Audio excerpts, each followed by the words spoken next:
just the past couple of days, the current U.S. administration has given the green light of safety to a pesticide known as Atrazine.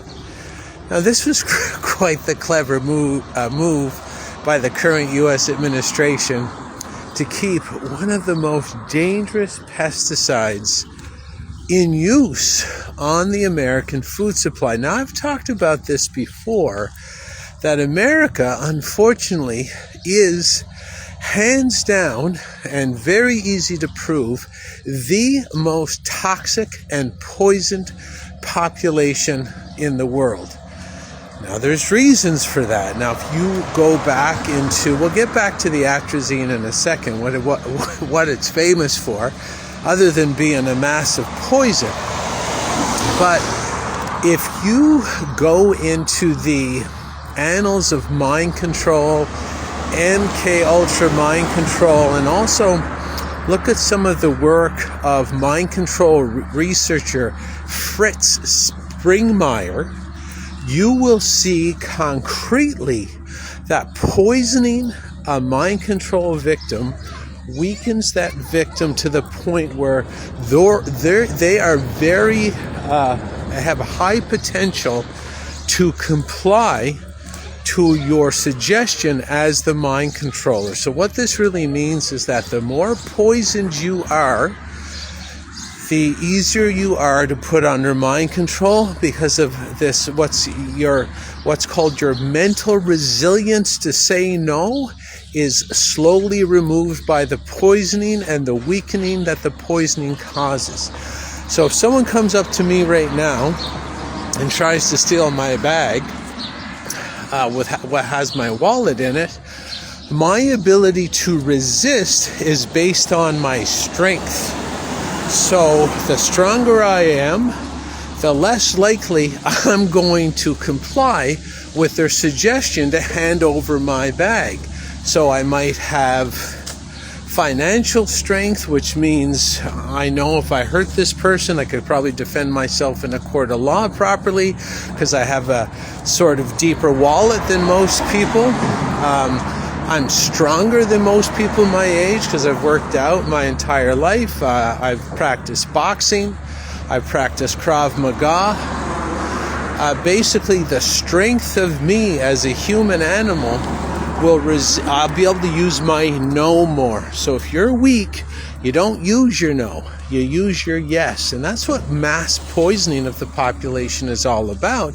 And that's why the United States is the hands down most toxic and poisoned population in the world. And that's because the United States holds the most freedom-based philosophy in the world. Now, that freedom-based philosophy doesn't always transfer over to freedom in the real world as we're seeing today, because America is getting completely destroyed by their cult-based political system and their cult leaders that pretend to be political leaders.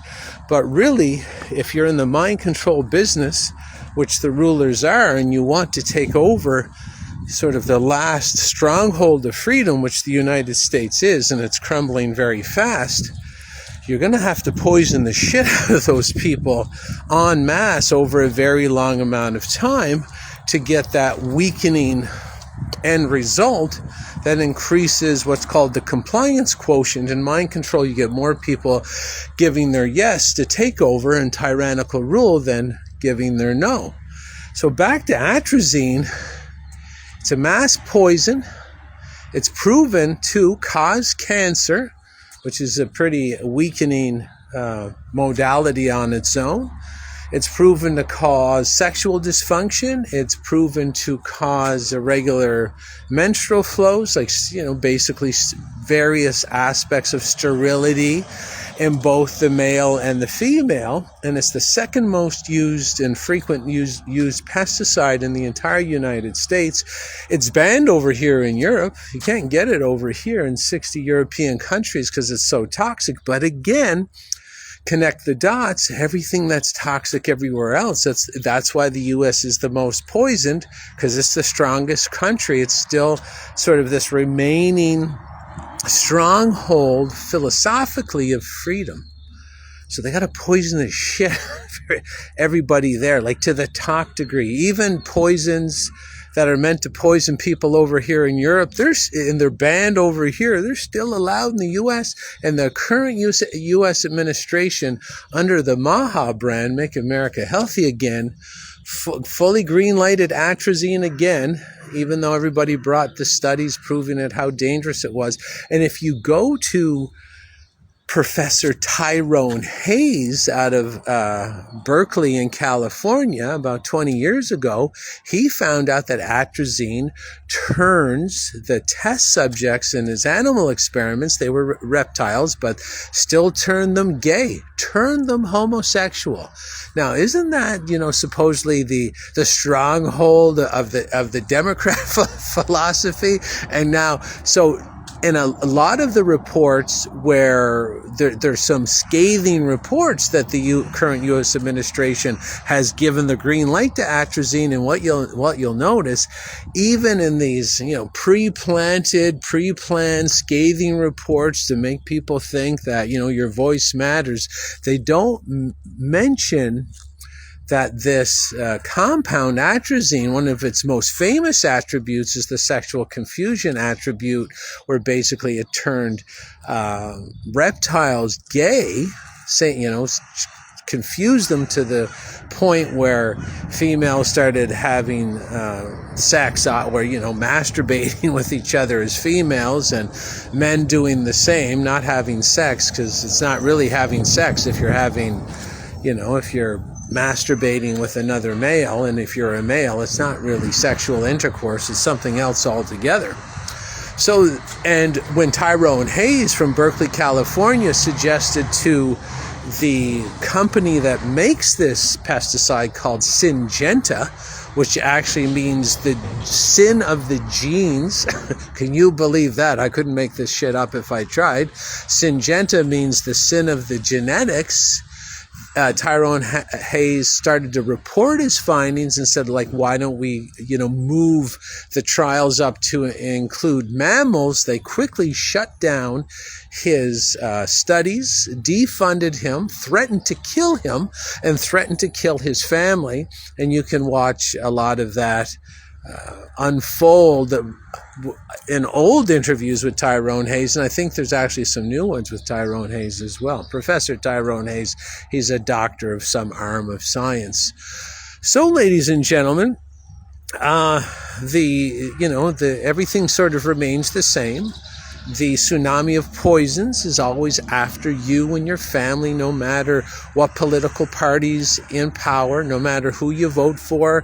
That poisoning government and, the smiling assassins who tell you everything's okay and they're working for your benefit, they always seem to stay in power and drown you in the tsunami of poisons to weaken you, to put you under greater forms of mind control. So maybe you should start supporting your local farmers, start going to the farmers market, buying the whole live organic or biodynamic food, so that you start sidestepping the tsunami of poison that's supposed to put and designed to put you and your family under deeper forms of mind control, so you can't connect the dots.